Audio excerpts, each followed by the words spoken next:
Hey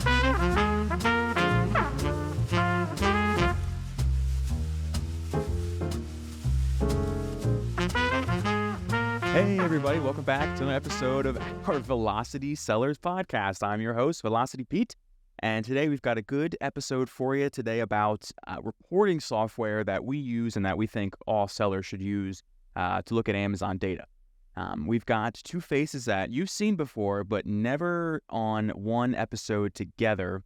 So Stephanie and James, thank you both for being here today. Thank you for having us. Thanks for having me. My name is Stephanie Morrison, and I'm the Senior Market Analyst and Director of Sales at Velocity Sellers. I've been with the company since 2020, but I've been working on Amazon between my own brands and other brands since 2013.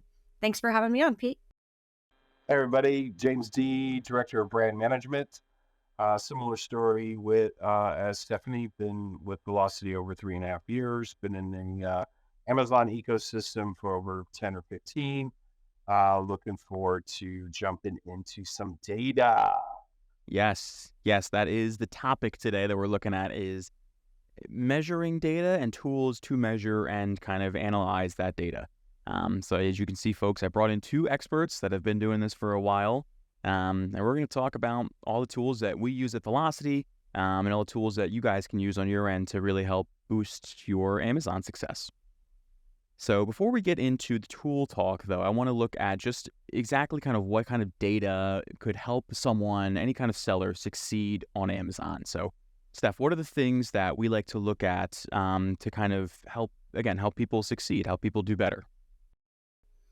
Well, there's a lot of aspects to it, but usually when I'm going to do a brand audit, the first thing that I look at is the market.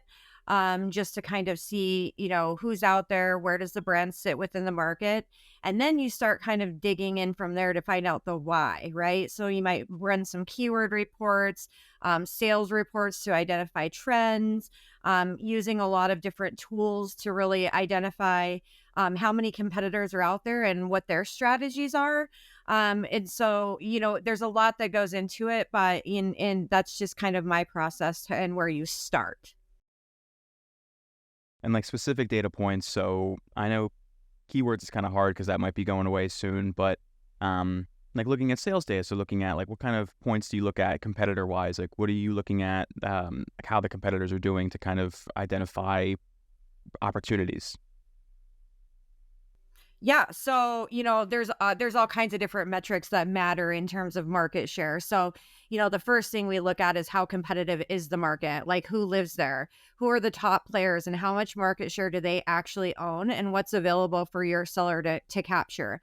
One thing we really look at is how much does Amazon live there, right? What's the 1P versus the 3P in the space? And is there an opportunity, for a 3P seller to, increase their market share, both in that 3P realm, but maybe even up against some of those 1Ps? Other things that we look at in market is price. So we're really looking at, obviously where the client sits at in price point. Like, are they competitive on price, or are they kind of riding more at a premium level? And then if they are, what kind of implications does that have? Like, what do they need to do to execute that premium price point within the market? So those are kind of some things we look at with the market data. I also look at trends. So really looking at on a product by product basis. When the best selling seasons are. Is it a seasonal product? Is it something that could be pushed throughout the year and isn't yet?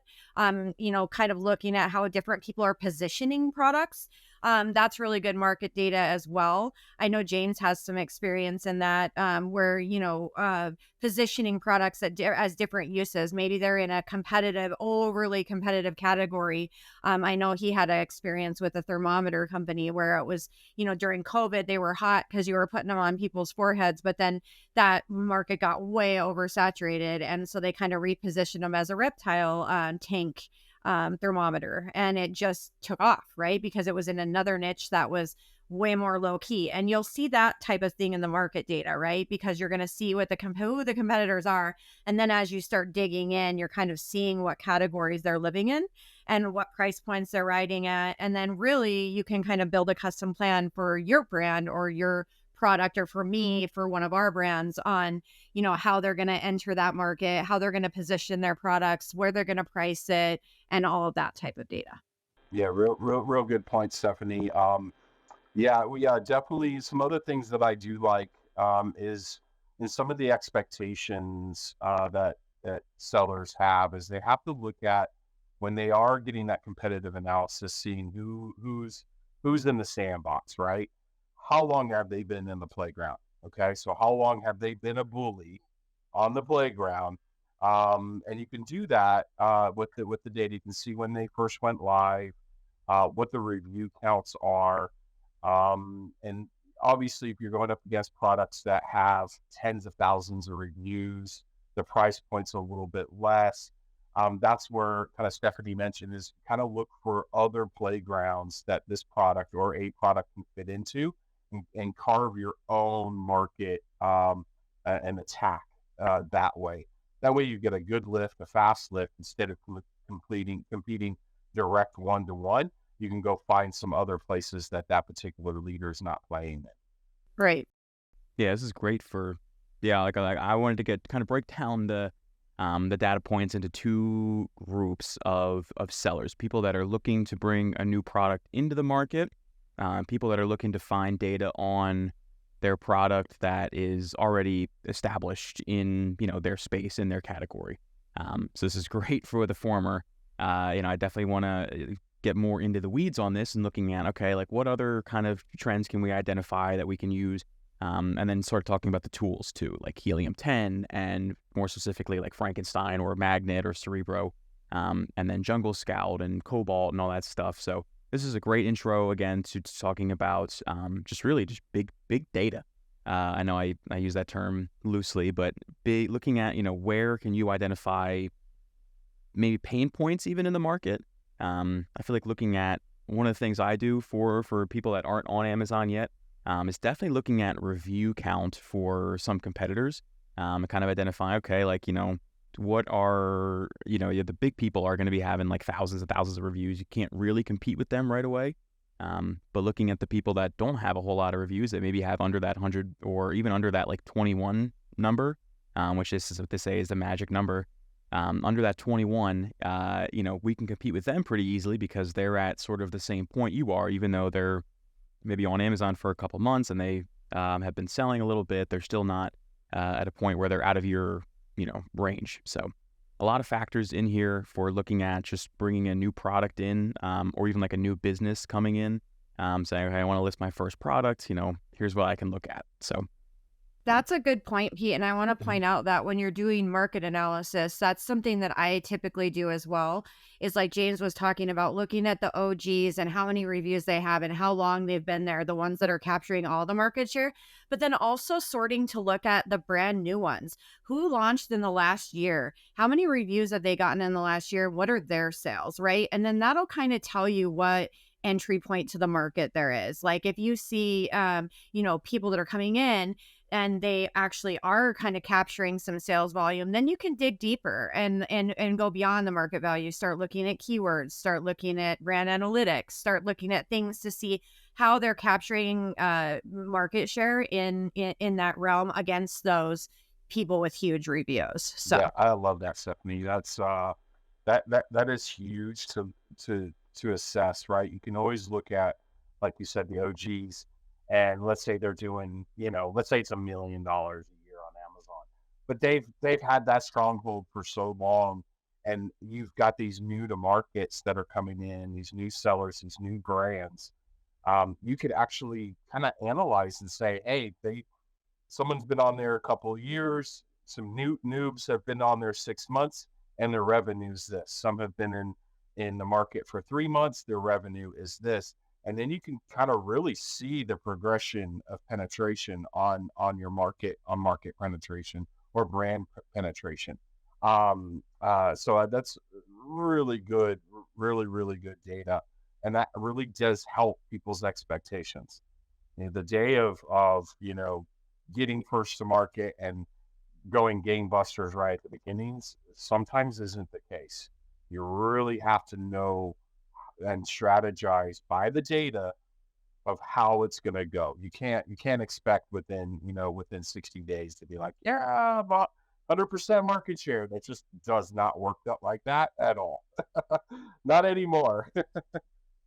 Yeah, that would be nice if it did, but it simply does not. As we know, and as anyone that has ever interacted with any kind of with Amazon in any kind of form, it's not ever as simple as you want it to be.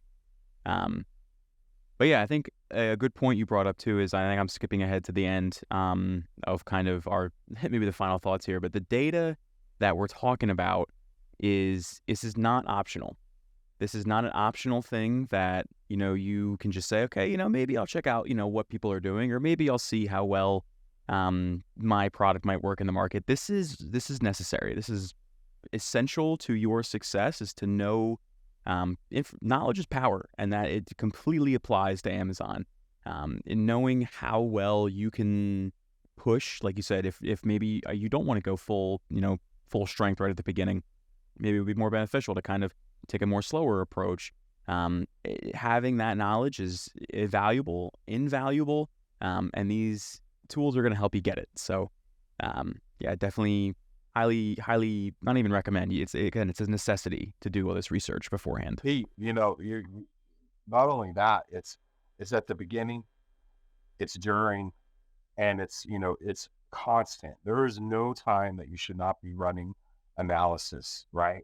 Amazon gives you awesome tools. Helium 10 gives you amazing tools. Cobalt gives you amazing tools. You always should be looking at it, especially if you're looking to launch. If you see a dip, right? If you see a dip in sales and you're just like, oh, this is off trend. This is what's going on. So there's always time for data and analyzing the data. So it's good that we're kind of pointing. Yeah, that's a good point too. Because if you're, analyzing a new product for market, right? And you go in and you do your due diligence on the data, look at what other people are pricing it at, look at your margin. At the end of the day, are you going to be profitable on that? Can you sell in that neighborhood at your price point, to be successful, to make sure that you're sourcing at the right cost and all of those factors are in place for you to be profitable. And then you have a good product that's differentiated in the market. Somehow it solves a need that is wanted in that category. The minute you start taking off, you find the perfect product, you did your due diligence, the data was on point, you nailed a perfect product, then a competitor is going to come in and they're going to start coming up at you. And so like what James is saying, it's essential that you're constantly looking at the data so you can catch that. You can catch, something like that and actually put on a defensive strategy where they fail because you see it happening far before it's too late, right? And we've seen that with a lot of our clients where they come to us and they didn't pay attention to that. They had the best seller in the category for 10 years and now it's slipping and they can't find out why. And it's just because they weren't paying attention to that data. They weren't looking at who was coming up and taking their keyword share and who was, launching a cheaper product, and really coming in there and capturing. So yes, it is a beginning step, but then ongoing constantly, because otherwise you're gonna lose even if it's a winning product. Amen. Now that we have the intro on the kind of the data we're going to be looking at a little bit, I'm going to talk more about it, but let's get into some of the tools. We talked a little already about Helium 10, Jungle Scout, even Seller Central gives you a lot of tools, or Amazon gives you a lot of tools to work with and figure out kind of how well you're doing and what you could be doing better. The first one, definitely the biggest one, probably aside from Amazon themselves, is definitely Helium 10 or H10. So I know myself personally, I use this a lot in my sales analyses. I'm going to let the audience tell me what the plural of analysis is. I think it's analyses, but I feel like I say this every single time, and every time I Google it, it's something different. So I think it's analyses, but in the multiple times that I do an analysis for partners or for prospects, Helium 10 is essential. So let's get into a little bit about the different programs and what they tell us and how we can look at it to, again, give us more information about how we're performing. So like the biggest one obviously is Cerebro, like looking up your own products when you're launched after you've got some data on there. Steph, what can we use what can we get from the Cerebro tool on Helium 10? Well, Cerebro is a reverse ASIN search, which means that you're grabbing a listing on Amazon, be it yours or your competitors, and you're running to see which keywords that product is indexing in, meaning the products the keywords that product is showing up in, and in what order, right? So it's giving you the rank as well. So one would be top of search, or it goes down to 300, which is probably to page 10 of search. So that's how it works. What I use it for, I use it a bunch of different ways. Sometimes if I want to kind of see where my client is living or my products, I'll run reverse ASIN search just to see what keywords we're showing up in, where we're relevant, where we're converting. Cerebro is amazing because it gives you the search volume. It gives you the sales volume for each keyword. It also gives you analytics like where it lives. Like this is product have Amazon bestseller rank. It tells you all kinds of stuff about the keywords. And then another thing that I use it for very frequently is to run my product up against competing products. So I know I'm jumping ahead here, but Helium has another tool called Black Box, and we can run into that tool or X-Ray, and we can kind of see where a product, like who the top competitors are, like who has the most market share. And I like to grab their keywords and put them into Cerebro. So I look at like who the top players in the market are, most reviews. Sometimes I don't go by like what it, what it says right in Cerebro. It allows you to kind of pull who are my competitors. There's a fun little button in there. I don't do that. I actually look at who the top competitors are, the top keyword, and then I just go to Amazon and I see, okay, in rank, who has the most reviews? Because sometimes you'll see somebody that's top ranked and they only have 2 reviews because they're doing something funky to be there. They're maybe running a black hat strategy, or they're running ads or doing something. So I try to run the legit top sellers that have the most like sales volume on Amazon and the most reviews, because that means they're OG. That means that they've built a lot of data on their listings in Amazon. And then I'll run my product up against those, the top 9 competitors, and then it'll pull in my keywords and all of theirs. So I can see where I'm ranking up against them. And then that's where the fun starts, because you can really start digging in to say, okay, this is where I do really well, but where is my competitor living? And then you can kind of see like their strategy, what keywords are they focusing on? And that's really where you'll find those other opportunities for your product that you may not even have ever thought of, because it'll just reveal itself in that search. Yeah, Stephanie, you hit it on the nail on that end on the Cerebro. It's uh, I use it when we're doing brand management. Uh, how we stand up against competition or against the attack that we're going after. So maybe not be the top, but let's say it's several other ASINs that we have identified at the beginning using other tools that are new to market. How are they coming up, and can I match them one for one, right? On that end, how can I get that competitive advantage? But some other key things, like you mentioned, I think at the very beginning, with a thermometer, is what we were looking at was a huge need, and people were actually searching for it. And we saw it as a high level search term, and we're just like, there's no one in this space. So it was almost like a hidden gem. So we started updating copy, we started updating content in regards to imagery, and kind of refocus some of the positioning of the product to cater to that. And we saw a huge lift in doing some of those strategies. So one real cool one that I like, it's super easy, is the Chrome extension. I love doing X-rays. It's a real quick, easy fix. If you're just kind of doing some research, the Chrome extension's got some really cool functionalities.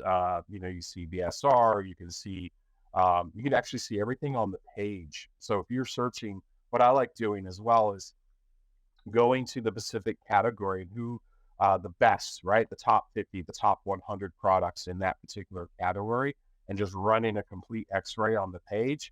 And it'll tell me all the sales, who's winning, what their review ranks are, when they started, what their monthly sales are. It's just really cool to kind of see, hey, what is this doing on a monthly basis?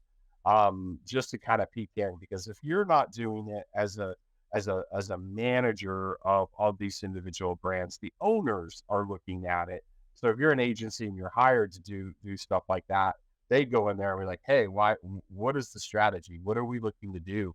How are we going to penetrate that market? How do we get this guy out of here? That type of thing. So these are all really good points to be looking at and seeing, man, price point, like Stephanie mentioned, is key. You can't expect, you have $100 product and you're trying to compete against a 24.95. There's just no way. You're never going to get share. You're going to throw money. Right. You're going to throw money at something that's not going to give you a return. And that's a thing with Cerebro too is new product research. So there's a formula, once you get really familiar with Cerebro and you just kind of, all right, now I'm thinking about launching a widget, right? And so I go on Amazon and I'm going to search with Cerebro the top 10 sellers and widgets. And then it's going to give me some key information beyond just the keywords they rank in. It also tells me the number of competitors in each keyword. So you can look and say, okay, there's, 10,000 competitors in the top keyword. And then, so you might think, well, that's not a good market. But then you start looking down and look at where other people are ranking. Is there any low hanging fruit? Is there any keywords that are exact match to the product you want to sell, but there's nobody kind of playing in them? Maybe they only have 400 competitors. And then figure out how many sales you can capture, not just in those main keywords, because in like, say, a supplement, say if you were looking at, kids multivitamin, there's going to be a billion sellers in that category. It's very price competitive, very pay to play, right? But there's ways that we can enter that market into like a niche in those keywords sometimes where we can kind of play in a low hanging fruit strategy where those ollies and those big guys aren't paying attention because they already own those big major keywords and that's where they focus and they put all their ad spend into owning those. And so there's all these billions of keywords that people are searching that are just low hanging fruit there that we could live in. And so for product launch and analysis, it's such an important tool too, beyond just looking at where your current product is ranking, but really looking at what the opportunities in the market are beyond just the sales dollars. Like how many competitors are, what is the reality? How much am I going to have to spend in ads? That's one other thing that Cerebro gives you is an average Helium 10 paper or click cost per click. And so that really kind of shows you if you see, $13 cost per clicks in there, he's probably a category you should get the hell out of, right? Or as if you see a car product with like a really low cost per click, really low competition, but the demand is crazy, boom, you're onto something. So that's kind of how I use it, even a formula for new products. Yeah, good point, Stephanie. It's like little Easter eggs, finding those little eggs.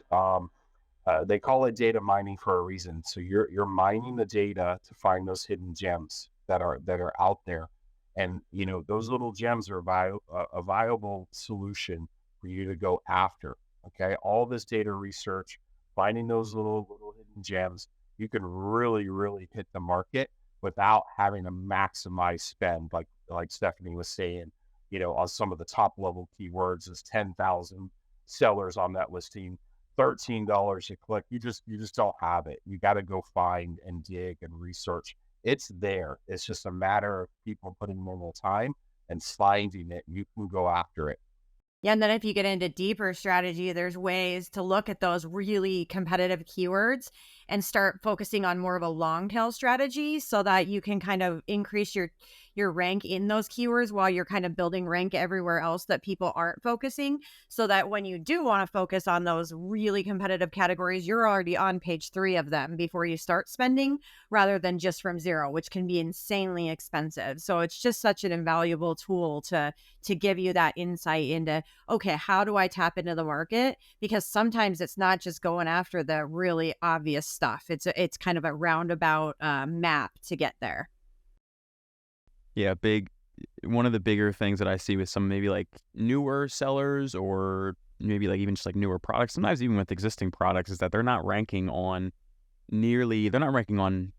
anything really. I mean, they're ranking on like 4 or 5 keywords, and at that point they're at like, and they're still at like this like the 20th, 25th spot, and the rest are like that we pull up from the report are just 0. So how important is it? This is kind of getting into, again, I know keywords are kind of going away. But right now they're still important. So how how important is it to be ranked across? Is it more quantity over quality, or is it quality over quantity? Obviously, you probably want both. But if you had to pick one of the other ones as sort of a side topic, the other one, what, like, between the two, what do you think, in quality or quantity? Well, for me, it's just where you convert best. So that's really what matters. I would say quantity, obviously, you want to be spread out in front of as many eyes that are relevant as possible, but that keyword is relevant, right? We don't want to be focusing on ranking and things that we're not going to get a conversion in. So, what we like to say of velocity is we cast a wide net in the beginning. If you're brand new, we're going to cast a wide net and we're going to let the customers tell us. That's why Helium 10 and those tools are so, and brand analytics and Amazon are so powerful, because we kind of start out with that wide net, but then we start honing in on where are we converting. You'd be really surprised. Sometimes it's keywords that you weren't even expecting, and then that's one of your best sellers, and it's driving, a majority of your sales. So really, it is kind of a volume play in the beginning, and then you start shaving off that volume and really honing in on the things that are converting for you, and then that becomes a quality play. So, in answer to your question, I think it's both, but it's a process.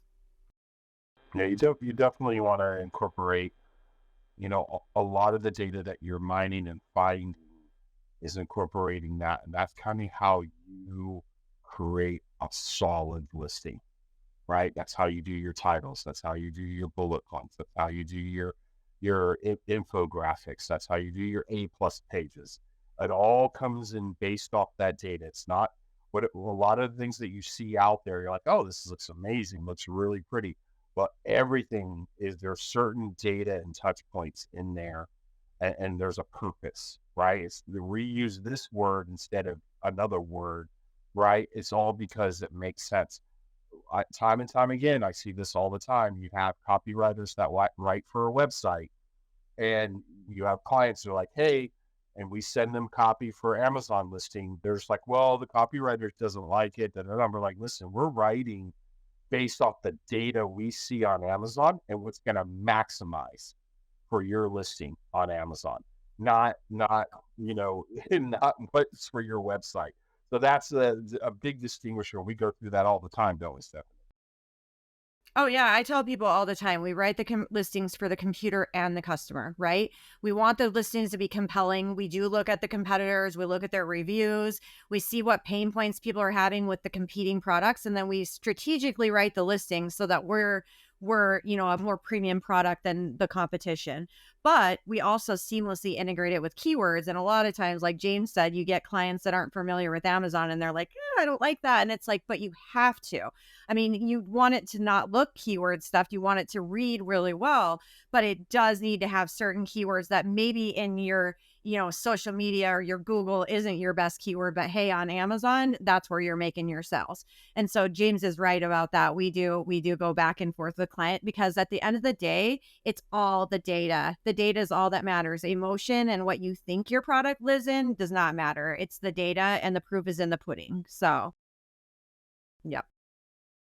One thing I was going to mention with you to piggyback off Pete on the keyword ranking isn't going to matter anymore. That is actually, in my opinion, we don't know how Rufus is going to affect with the semantic search, but I have done a lot of thought on this recently, and I think keywords are still going to matter. I think that the way you rank in the keywords is going to change, and that's going to matter more on not just, the keywords that are in your listing, but who your listing is directed towards, like how, like who, like what's in your images, what's in your video, what's in your reviews, what's in your Q&A.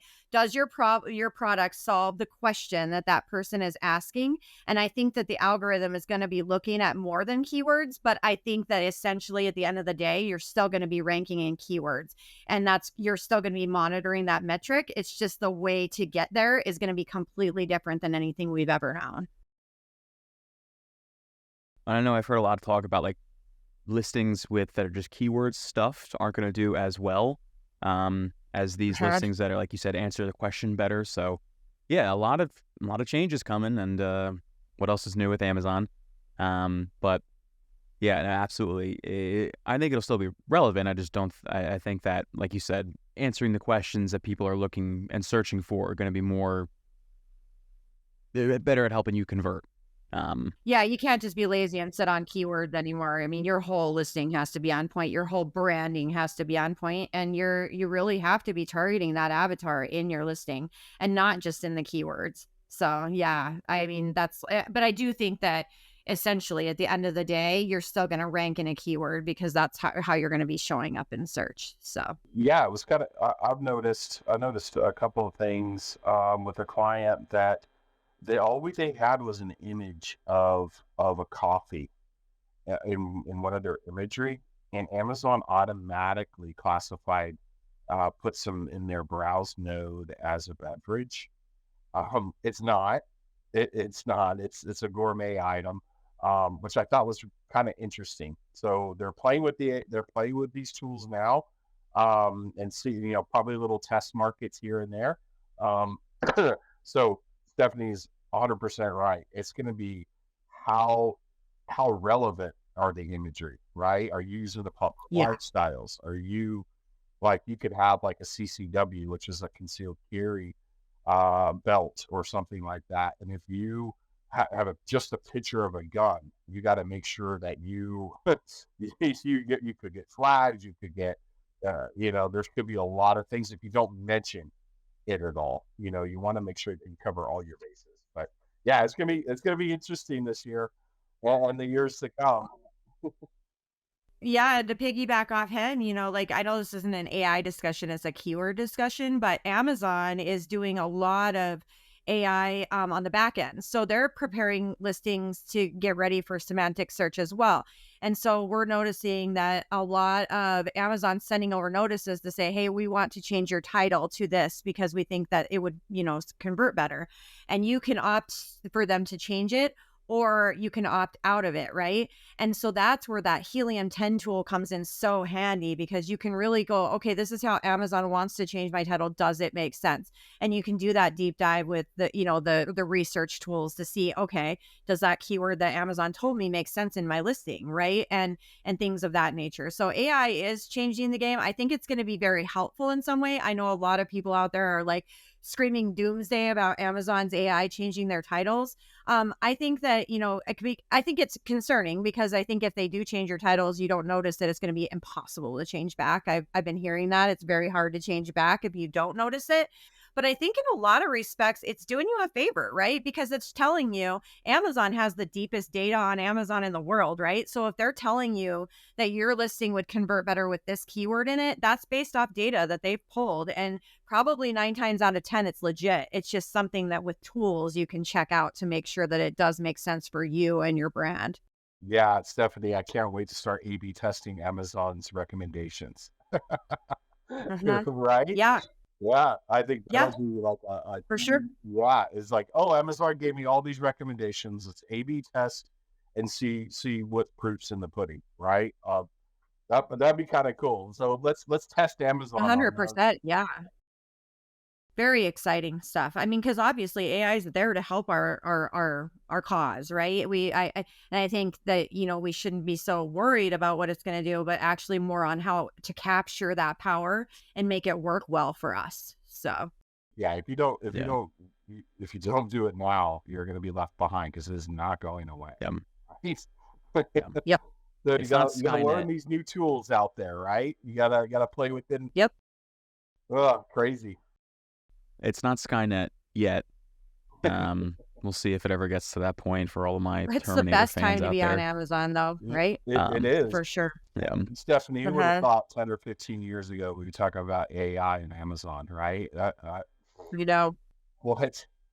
No, no. I know. So And it's just like, and I've been thinking a lot, we're kind of discussing keywords and all that. And what one thing I use, the tools for a lot is to find hacks and ways to like enter a market and things like that. And whenever they roll out something new like AI, there's so many ways now that we can actually kind of optimize our listings so that like that AI does pick up our listing. And so it's fun to me because now there's going to be all these like little ways that we can like make sure that we have, certain direction in the Q&As or certain images that appear on the page just so that we kind of route that new search.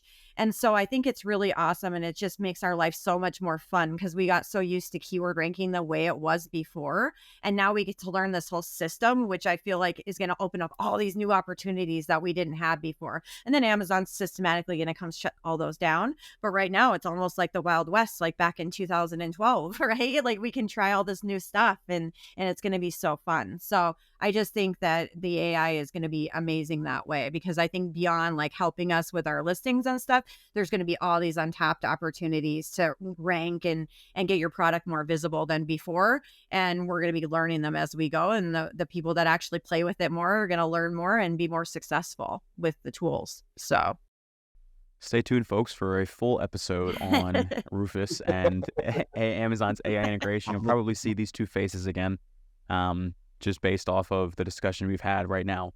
But in an effort to save that for a future episode, pulling us back a little bit back into the next tool that I want to talk about is definitely Jungle Scout.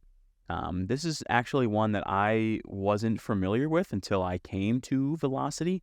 But I have found a lot of success with this tool and just all the things you can do with it.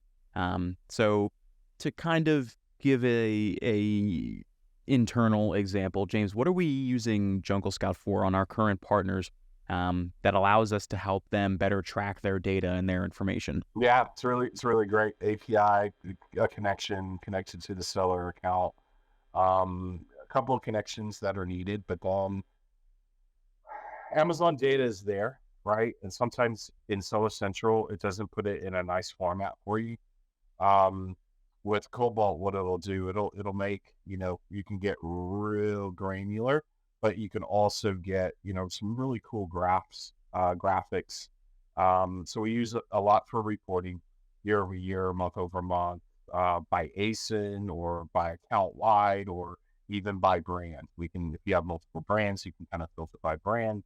And then also on top of that is the advertising as well. So we can kind of see overall tacos. You can kind of see your ACoS levels. You can basically see everything that you want to see, but it keeps it in a real awesome control panel.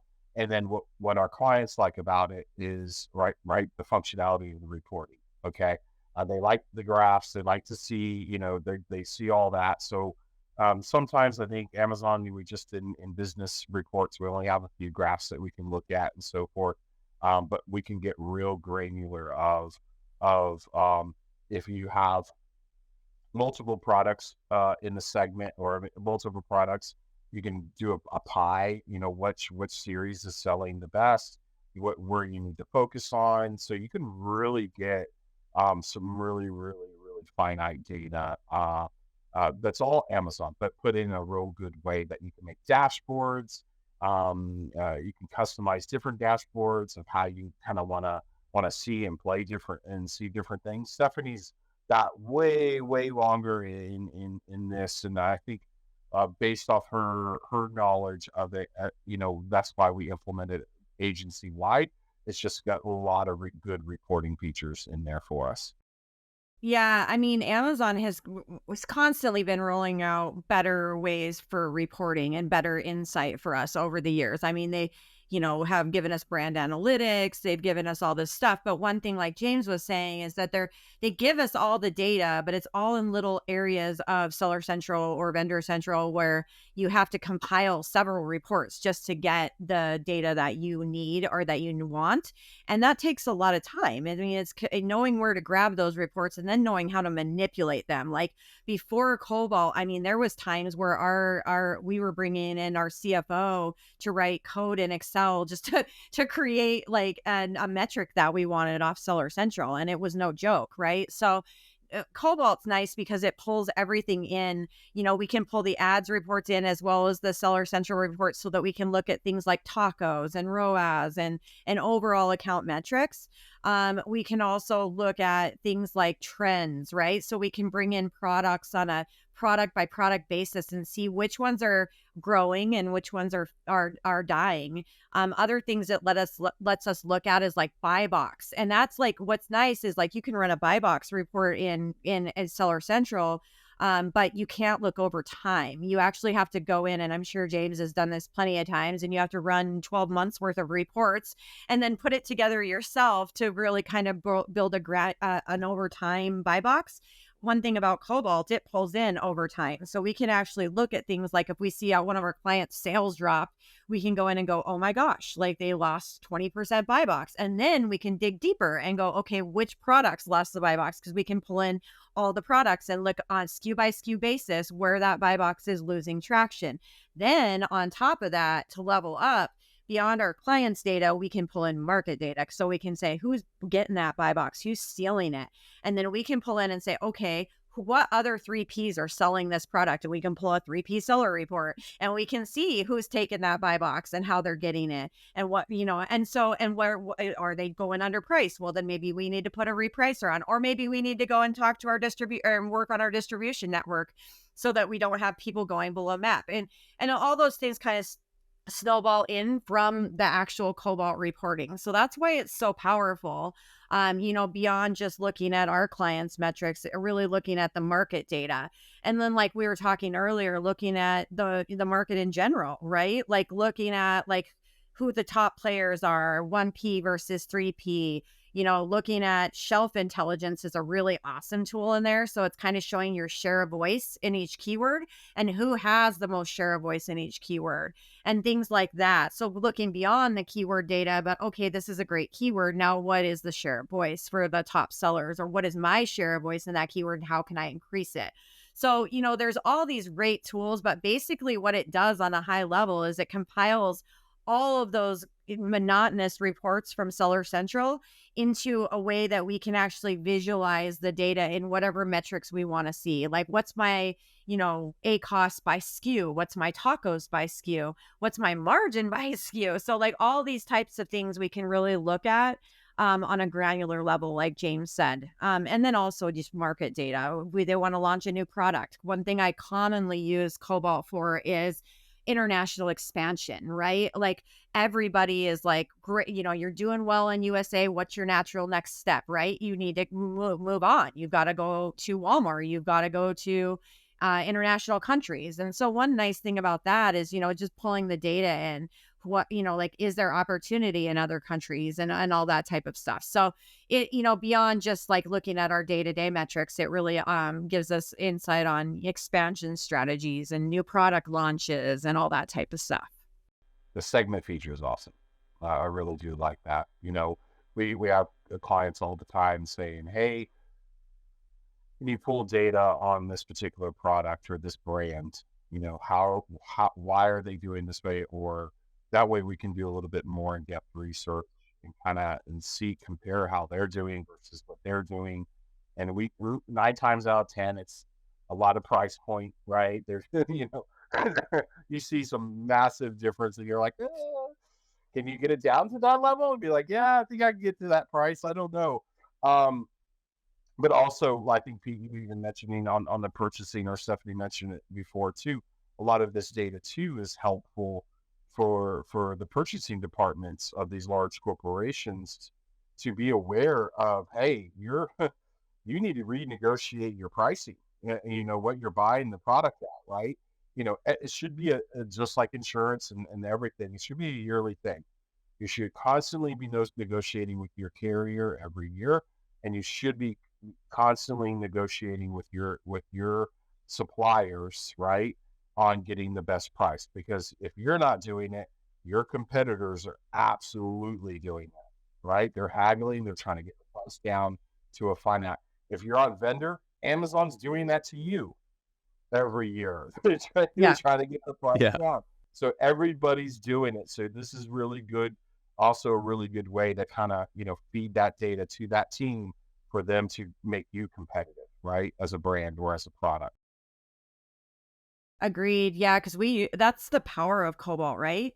it's like being able to pull in your data, but then seeing a sales drop and being able to look over and say, okay, what's happening in the market, right? Because not a lot of tools do that, where you're all in one dashboard and you can look at it all. You can look at your sales, and then we see, like James said, our sales are dropping. What happened? Oh, here's this guy, and he's coming in $2 cheaper than me.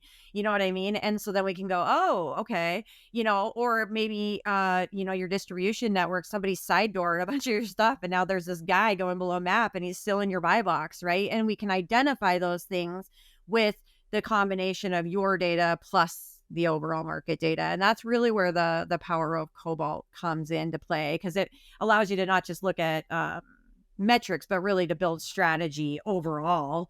As you're looking at what happened in the past, you're able to build plans for the future. Yeah, definitely Cobalt, like I said, it's been a very great addition to my personal toolbox of just reporting data, looking at more in-depth data, like James said, the segment, the brand trends.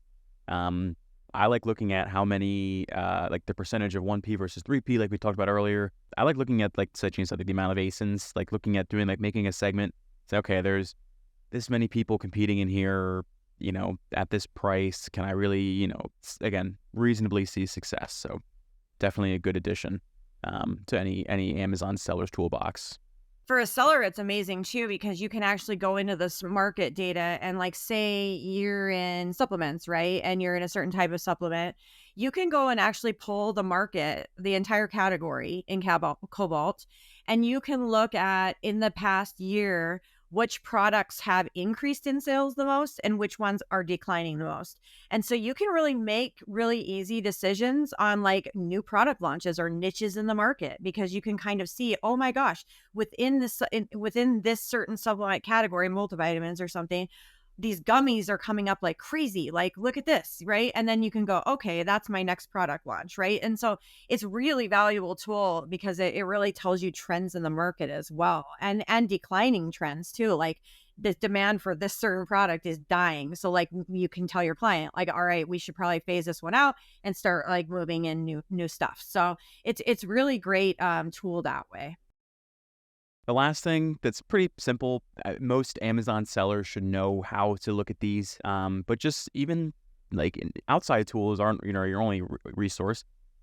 Amazon on Seller Central gives you a bunch of things to look at to really see how you're doing. Of course, generally, sales, obviously sales data is important, but even more deeper than that, like looking at like your brand analytics, looking kind of at the B2B side, like what sections are buying your product, and all this other data, like what Seller Central, very quickly, what Seller Central reports are lesser known that people should be using to really, again, just help their success, help get more data.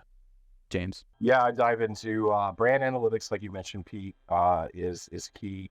There's so much in the brand analytics. There's market basket analysis, new to brand. The market basket I really do like is what other products are in the cart with your product.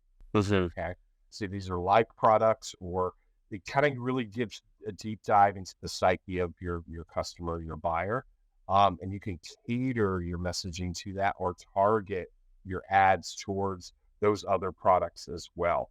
Again, this is that data mining, that low hanging fruit. New to brand is awesome too. You can kind of see uh, anybody new coming in, new buyer, new customer, repeat customer. You can kind of see all that data too. Is are people that are buying my product, are they rebuying, right? Ultimately you want that rebuy. The cost of sales a lot lower. They just reorder, or they already know how to search for you, so they're not clicking on your advertisement and spending money. So there's a lot of good data there. And then on the B2B side, I love the B2B just because you can see by industry who's buying your product, and get a little bit deeper of those industries. What type of, so K through 12, is it college? Is it, there's so many different variables in there. And like Stephanie said, I think kind of what we're alluding to, content is going to be king, right? Of how you cater your content to the buyer. So if you've got pictures of hospitals, and because you noticed a bunch of hospitals buying your product, Why just have, Betty Sue holding a product? Why not have, a picture of a hospital there on one of your imagery, or even in the storefront, right? You can cater and put stuff in there and start driving ads to that particular storefront. So there's so much. Amazon's adding them. It almost seems weekly of these features that are out there. But I would go to your brand analytics page or brand page. You could see so much stuff in there. There's I agree with James.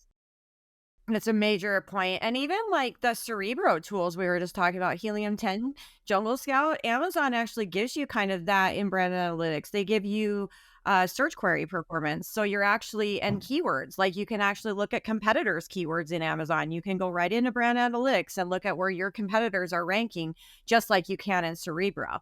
And then search query performance levels that up because Amazon's actually telling you how well your product fits in those keywords, right? And then that's really like what James was saying. You really, at that point, really need to say, okay, my product's not fitting in the keyword that should be exact match to it. Now I need to go in and do a deep dive on that listing and see why I'm not converting well in it. And I think the AI hasn't changed much in that respect. I mean, before keywords was the number one thing we needed to rank in the keywords, but once the customer clicks, that listing's got to convert them, right? And so, like, we've always needed an optimized, beautiful listing, and that's really targeted towards our key customer. It's just more important now. We can't get lazy about it. But I think not much has changed there because conversion is going to be key by having your listings on point. The one report that I think is most important in Amazon that not many sellers look at enough is your payments report.